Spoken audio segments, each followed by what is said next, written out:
Chloe ran across the hydrotherapy room and hugged Xavier Thorne, who was holding a worn-out mop. The whole room fell silent on that freezing Boston winter morning. Her mother, billionaire Victoria Montgomery, could not believe her eyes. Just minutes ago, she stood by silently while the doctors insulted this black man. Wanting to heal her daughter, Victoria faced a harsh conflict when the clinic tried to expel Xavier to hide their own failures. Victoria decided to fight back and uncover Xavier's true identity. She faced cruel legal blocks and threats from her board. Still, she dug into war secrets buried 5 years ago. Would she realize in time that Xavier once carried her husband through heavy gunfire? Yet nobody in that room understood what had just happened. Nobody except Xavier. His hands still smelled like chlorine and old rubber. The mop handle felt smooth under his palms. 937 mornings had worn it down. 937 slow circles on the same tile floor. He looked down at the small girl wrapped around his waist. Her arms shook. Her breath came out in short, ragged puffs against his gray uniform shirt. For 24 months, Chloe Montgomery had not spoken one word. For 24 months, she had not stood without help. Now she stood on her own 2 feet, sobbing into a janitor's chest. Dr. Harrison's face went white, then red. His jaw worked side to side. He pointed a shaking finger at Xavier. "Get your hands off her." Now, Xavier did not move. He knelt slowly, one knee on the cold tile, until his eyes met Chloe's. "You did that," he said quietly. "Not me. You." Chloe's small fingers gripped his collar. She would not let go. 3 feet away, Victoria Montgomery stood frozen. Her Italian heels clicked once against the floor and then stopped. Her chest rose and fell in short, tight breaths. She had flown in from a board meeting in New York 41 minutes ago. She still wore her charcoal suit, the one meant for cameras, not hospital floors. She had watched Dr. Harrison mock this man only minutes before. She had said nothing. Now her daughter's arms were wrapped around him like a lifeline. Victoria's throat tightened. She could not speak. The room held its breath. Even the water heater in the corner clicked and hissed, the only sound besides Chloe's crying. 3 months earlier, life looked nothing like this. Xavier Thorne woke at 4:30 every morning in a rented apartment on Bowden Street in Dorchester. The rent was $953 a month, due on the 3rd. He cooked 2 eggs, sunny side up, for his 7-year-old son, Tarek. He never cooked one for himself. The apartment smelled like burnt toast and cheap laundry soap. Outside, a delivery truck rattled over a pothole every morning at the same time, like clockwork. Xavier pulled on his gray maintenance uniform. The fabric was thin at the elbows. His name was stitched crooked above the pocket. Beacon Hill Rehabilitation Institute. Tarek always asked the same question before school. "Dad, will you pick me up today?" "Same time, as always," Xavier answered, tying the boy's shoelaces double-knotted, the way soldiers taught each other in the field. 5:15. "I'll be there." Tarek grinned, missing one front tooth, and grabbed his backpack. The two of them walked 3 blocks to the bus stop. They passed a corner store that smelled like motor oil and cinnamon gum.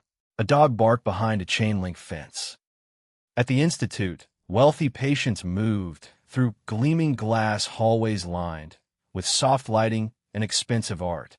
Xavier moved through service corridors instead, gray hallways that smelled of bleach and old pipes, invisible to most of the people he passed. Dr. Marcus Harrison ran the neurological wing. He wore cufflinks shaped like tiny gold anchors. He walked with his chin tilted up, like the floor owed him something. Harrison liked to test people. Some mornings, he would knock over a tray of instruments just to watch Xavier clean it up. Once, he spilled water across the therapy room floor, while 3 wealthy patients watched. "Careful," he told Xavier, smiling thinly. "We don't want anyone thinking you belong here." Xavier said nothing. He simply mopped slow circles back and forth until the water disappeared. Inside his chest, something old and sharp would twist. His jaw would tighten, until the muscle along his cheeks stood out like a cord. He would picture sand instead of tile, gunfire instead of silence. He would breathe out slowly, through his nose, and let the memory pass, the way Thomas had taught him years ago. Other workers at the Institute whispered about Xavier in the break room. Some said he used to be a soldier. Nobody knew for sure. He never talked about it, not even when they asked directly. He just kept his head down and his hands busy. He had made a promise to himself 2 years ago after his wife died. No more war, no more attention. Just Tarek and quiet and safety. But safety, it turned out, could not always be chosen. Chloe Montgomery had not always been silent. 2 years ago, a highway accident on Interstate 93 crushed the T11 and T12 vertebrae in her spine. Her father, Daniel Montgomery, died at the scene. Chloe survived, but something inside her broke that no doctor could name. She stopped walking. Then she stopped talking altogether. Victoria brought her to 7 of the top specialists in the country. Every one of them shook their heads. That freezing Tuesday morning, Chloe sat at her wheelchair beside the hydrotherapy pool, refusing every exercise. Her small hands gripped the wheels, so hard her knuckles turned pale white. A physical therapist tried to lift her legs into the warm water. Chloe screamed and yanked away. Nobody noticed the janitor kneeling nearby, wringing out a mop. Xavier had watched children like this before, on cots in field hospitals half a world away. He knew fear when a body refused to trust anyone. He set the mop against the wall. He walked over, slow and unhurried, the way you approach a spooked animal. "Can I try something?" he asked the therapist. The therapist blinked. "You're the janitor." "I know," Xavier said. 30 seconds. That's all I need." He knelt beside Chloe's wheelchair, bringing his eyes level with hers. Up close, he smelled the chlorine from the pool mixing with the sharp antiseptic used to clean the wheelchair frame. He pressed his warm palm flat against the sole of her bare foot. Then he tapped, gently, 3 times. Chloe's eyes went wide. He tapped again. 3 light taps, like a secret code only her nerves could understand. Her toes twitched. For the first time in 24 months, Chloe Montgomery made a sound. That was not a scream. It was a laugh. A short, cracked, disbelieving laugh. Victoria, standing by the door reviewing emails on her phone, looked up. Her whole body went still. She had not heard that sound since before the crash. Her phone slipped from her fingers and clattered against the floor. That was the moment Chloe stood, crossed the room, and hugged Xavier. That was the moment everything changed. Dr. Harrison's hands trembled with fury. "This is a massive liability breach," he snapped, storming toward Xavier. "You're not licensed. You're not trained. You touched a patient without authorization." "He helped her," Victoria said, finding her voice at last. "He got lucky," Harrison shot back. "I won't have some janitor playing doctor in my facility." He grabbed the radio from his belt. "Security, escort Xavier Thorne from the building immediately. Confiscate his badge." 2 guards arrived within 90 seconds. One took Xavier's badge from his shirt pocket. The other gripped his arm, though Xavier did not resist. Chloe screamed and lunged forward, trying to grab Xavier's sleeve. A nurse pulled her back. "You can't do this," Victoria said, stepping between the guards and Xavier. Her voice shook, but her eyes stayed fixed on Harrison. "He's the only person who has reached her in 2 years. Then find him a new job somewhere else," Harrison said coldly. "Preferably 500 feet from your daughter, or I call the police." Xavier looked at Victoria, then at Chloe, whose small face was streaked with tears. He said nothing. He let the guards walk him out, through the service entrance, past the loading dock, into the gray parking lot. Snow fell in thin, sideways sheets. He stood there a moment, breathing out clouds of fog, fists clenched so tight his knuckles ached. At 5:30, that evening, Victoria found him in the parking lot before he could leave. She wore no coat. Snow settled on her shoulders, melting into dark spots on the charcoal fabric. Her breath came fast, visible in the cold air. "Mr. Thorne," she said. "Please, wait." Xavier turned. Up close, She looked nothing like the woman on magazine covers. Her mascara had smudged. Her hand shook. "I want to pay you," Victoria said. $15,000 a month. Private sessions at my home. Whatever Chloe needs. Xavier studied her for a long moment. Snowflakes caught in his eyelashes. "Money's not the problem, Mrs. Montgomery." "Then what is?" "Your daughter needs real work. Not comfort. Pain sometimes. Cold water, sore muscles, hard days." He shook his head slowly. "A kid raised the way she's raised won't survive that kind of training. And I don't need your world crawling into mine. My world." Victoria's voice cracked. "My world nearly killed my daughter today, watching a doctor humiliate the only man who could reach her." Xavier's eyes softened for half a second, then hardened again. "I have a son. I have a quiet life. I'm not trading that for headlines." He walked to his truck, an old Ford with a cracked windshield, and drove away, leaving Victoria standing alone under the falling snow. Victoria stood alone in the snow, holding an envelope with a check inside, feeling something close to despair for the first time in years. 2 nights later, Xavier sat in a small diner in Roxbury. Across from him sat Thomas Reyes, a retired Navy SEAL who had lost his left leg in the Gulf War. Thomas polished a row of medals under the dim yellow light, the way he did every Thursday. The diner smelled like frying bacon and burnt coffee. A ceiling fan clicked with every slow rotation.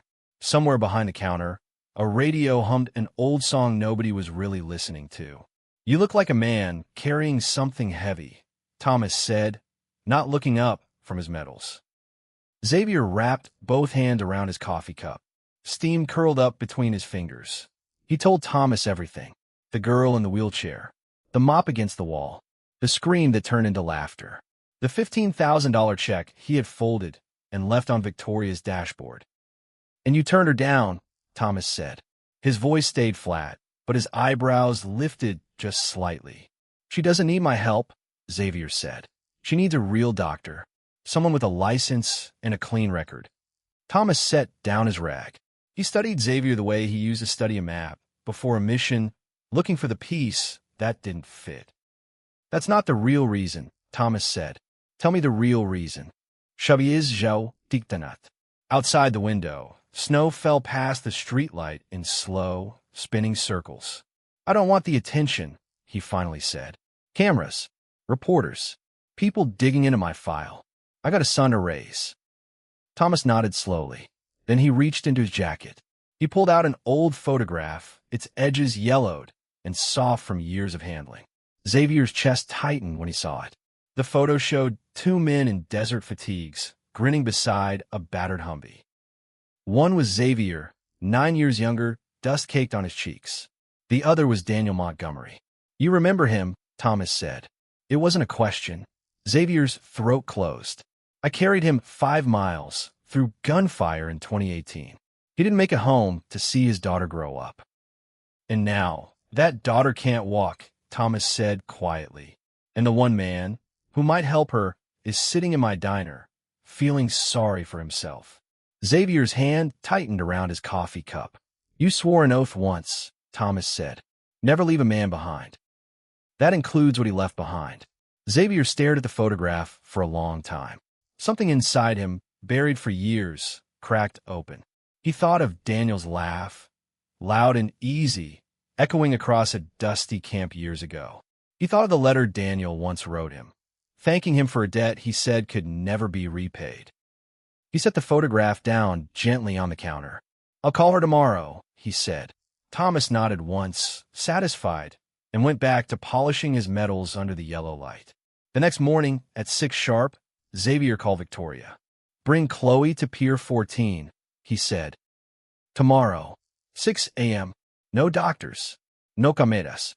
The warehouse at Pier 14 sat abandoned near the harbor, its metal walls streaked with rust. Cold wind rattled loose siding. The air smelled of salt water and diesel fuel. Victoria arrived in jeans and an old wool coat, nothing like her usual tailored suits. Chloe sat bundled in a wheelchair beside her, eyes wide with curiosity, watching seagulls circle the gray harbor water outside. "This is it?" Victoria asked, looking at the bare concrete floor, the single space heater humming in the corner, the metal tub filled with water. "This is it," Xavier said. "No machines. No easy answers. Just work." Victoria glanced at her daughter, then back at the cold, empty warehouse. Every instinct told her to turn around and drive home. She hesitated. Then she nodded. "Okay," she said quietly. "Teach us." The training was brutal. Every morning, Chloe's legs went into water chilled to 59 degrees, meant to shock her nervous system awake. She screamed. She cried. She begged her mother to stop it. Victoria's hands trembled every time, but she stayed silent, the way Xavier had asked. Her manicured nails dug small crescents into her palms instead. "If you want her to walk," he told her once, gripping the edge of the tub, "you have to learn to watch her hurt. Real healing isn't gentle. It never has been." Victoria nodded, swallowing hard. She had run boardrooms full of angry investors without blinking. This was harder. Tarek, Xavier's son, came along most days after school. He sat cross-legged by the tub, tapping a small drum toy against his knee. He told Chloe stories about superheroes who never gave up, even when their legs stopped working right. Slowly, the girl began smiling between her tears. By the second week, Chloe could wiggle 3 toes on her right foot. By the second week, she started reaching for Tarek's hand whenever the water grew too cold. One afternoon, she whispered a second word. "Cold," she said, teeth chattering. It was small. It was everything.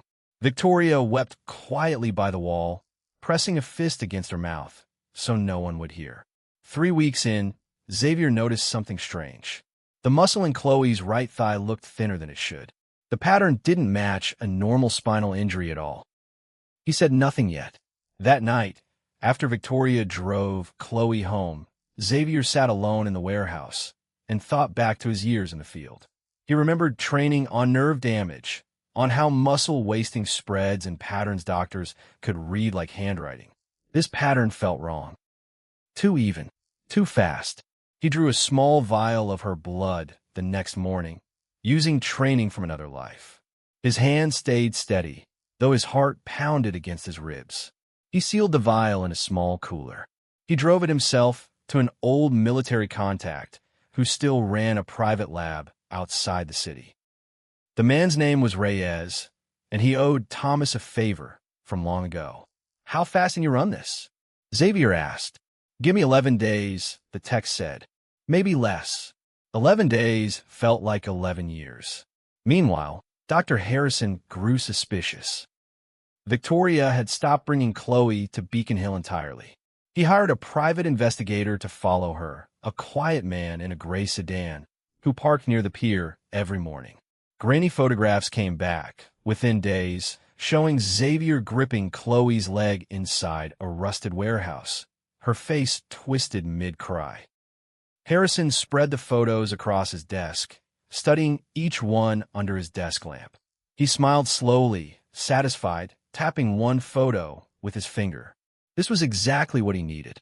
A story about reckless abuse would end Xavier's career for good and bury the truth about the lab results before anyone found them.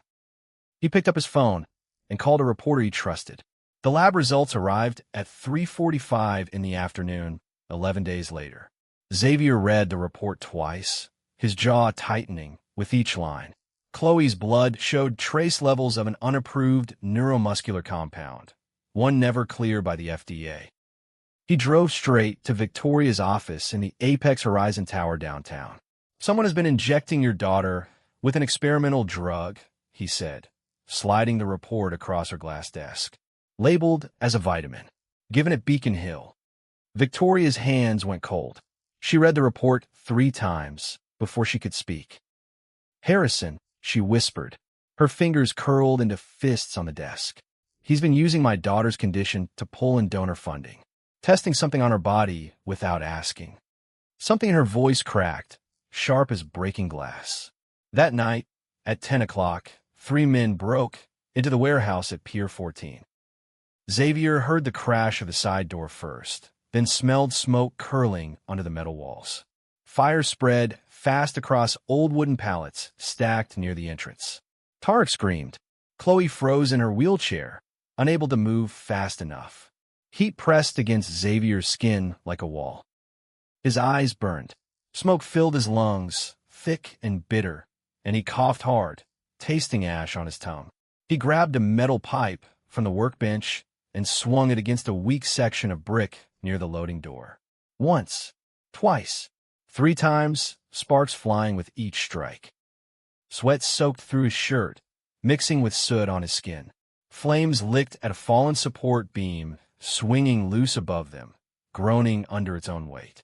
"Get behind me," Xavier shouted over the roar of the fire. He threw his body over both children as the beam crashed down, catching the edge of his left shoulder. Pain tore through him, hot and blinding, like a brand pressed straight into muscle. He smelled burning fabric, and his own scorched skin, sharp and sickening.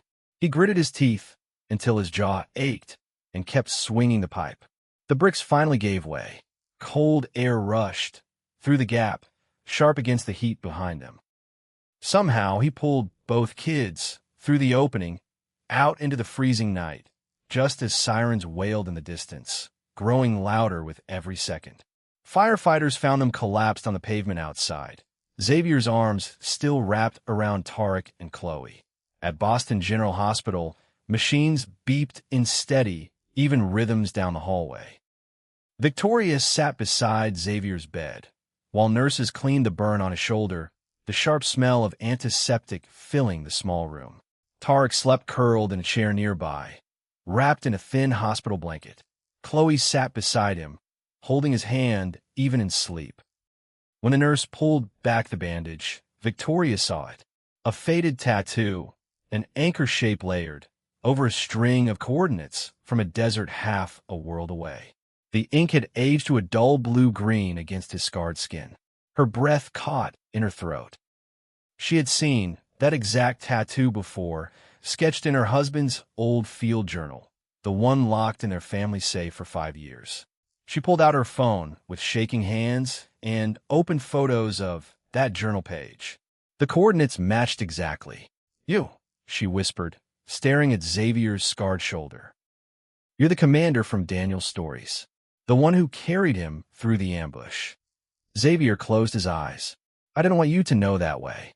Tears slid down Victoria's cheeks. "You saved my husband's life, and you never said a word." 2 days later, Harrison struck back. He convinced several board members at Apex Horizon that Victoria had lost her judgment, consorting with a violent laborer and endangering her only heir. He leaked edited photos from the warehouse fire to local news outlets, twisting the story into reckless endangerment. Headlines spread across Boston by morning. "Billionaire's reckless gamble nearly kills her own daughter," one read. Victoria's phone buzzed nonstop, calls from reporters, calls from nervous investors, calls from board members demanding answers. An emergency board meeting was called to remove Victoria as CEO. 9 members sat around a long glass table, faces grim, folders stacked in front of them like evidence at a trial. Inside, one board member cleared his throat. "Victoria, this isn't personal, but donor confidence is dropping every hour this story stays alive." "Then let me end it," Victoria said, standing tall despite the exhaustion in her eyes. Xavier, his shoulders still wrapped in gauze, stood beside her outside the boardroom doors afterward. "I didn't quit under enemy fire," he said, his voice steady. "I'm not quitting now." Victoria nodded, jaw set. "Then let's finish this the right way. At the gala, in front of everyone." The Montgomery Hope Alliance held its annual charity gala at 8:15 that Friday night. The grand ballroom of the Grand Colonnade Hotel filled with Boston's wealthiest families. Chandeliers threw warm light across 500 guests in tuxedos and gowns. Champagne glasses clinked in every corner. The air smelled of perfume, roasted chestnuts, and fresh flowers flown in from Miami. Somewhere a string quartet played a slow, careful melody. Cameras flashed near the entrance, capturing donors and reporters alike, all of them waiting for the night's biggest story, without knowing it yet. Dr. Harrison walked confidently onto the stage to accept a Lifetime Achievement Award in medicine, adjusting his cufflinks, smiling for the cameras. Then the ballroom doors opened. Victoria walked in beside Xavier, who wore his old Navy dress uniform, medals lined across his chest. The room went quiet, the way a forest goes quiet before a storm. Harrison's smile faltered. "What is this?" Victoria stepped onto the stage and connected her laptop to the massive screen behind Harrison. Her hands did not shake this time. Documents filled the screen. Chloe's toxicology report, hospital records, financial transfers tied to unapproved drug trials. A murmur rippled across the crowd. Glasses paused halfway to lips. "This man," Victoria said, her voice carrying across the silent room, "poisoned my daughter for donor money. He tested an unapproved drug on a 7-year-old girl, then tried to destroy the evidence with fire." Gasps rose from the tables near the front. A reporter near the back already had her phone raised, recording every word. Harrison's face drained of color. Sweat broke out along his hairline. He grabbed the microphone, sputtering. "This is slander. Pure slander. Security. Remove this man immediately." Nobody moved. The guards near the door glanced at each other, then at the screen full of hospital records, and stayed exactly where they stood. At the back of the ballroom, a wheelchair creaked. Chloe Montgomery stood up. The room seemed to hold its breath all over again, 500 people frozen mid-motion, glasses hovering in the air. She left her wheelchair behind, took one step, then another, walking steadily down the red carpet toward the stage. Her small shoes clicked softly against the marble floor. Gasps rippled through the crowd like wind through tall grass. Somewhere, a woman dropped her champagne glass, and it shattered, unheard beneath the sound of Chloe's footsteps. She climbed the stage steps herself, slow but sure, and wrapped her arms around Xavier's neck. "Xavier saved me," she said clearly into the microphone. "He saved my dad, too." The ballroom erupted, 500 people rising to their feet, applause crashing like waves against the walls. Somewhere near the back, a woman wept openly into a napkin. Boston police officers walked onto the stage and placed handcuffs on Dr. Harrison's wrists live on every camera in the room. Metal clicked shut around each wrist. He did not resist. He simply stared at the floor, his face empty, his cufflinks catching the stage lights one last time. The board members who had tried to remove Victoria stood in stunned silence near their table. One by one, they approached her, offering quiet apologies she barely heard over the sound of her own heartbeat. Victoria did not look at them. She looked at Xavier and at her daughter standing on her own 2 feet. 1 month later, spring sunlight warmed the courtyard of the newly opened Daniel Montgomery Institute for Neurological Recovery. Fresh tulips lined the entrance walkway, red and yellow against the new white stone. A brass plaque near the door read, "In honor of those who carry others home." Xavier stood in a tailored suit, no longer gray coveralls, holding Tarek's small hand. His shoulders still carried a faint scar beneath the fabric, but the pain had faded weeks ago. Beside him, Victoria smiled, her fingers laced with her daughter's. Reporters lined up along the edge of the lawn, cameras ready, but this time nobody felt afraid of what the story would say. Chloe ran across the grass, laughing, chasing a butterfly with steady, sure steps. Her sneakers left small prints in the dew-covered grass. Tarek broke free from his father's hand and ran after her, both children laughing under the open sky. Xavier watched her run and felt something settle inside his chest, something that had been missing since the day he came home from war. He had spent years believing his service ended in silence, unseen and unclaimed. He remembered the cold parking lot, the confiscated badge, the guards gripping his arms. That memory felt distant now, like a story about someone else. Now, standing in the warm grass beside people who once looked past him, he understood something simple. Some heroes never need a uniform to be recognized. Sometimes, all it takes is one small hand reaching out and refusing to let go.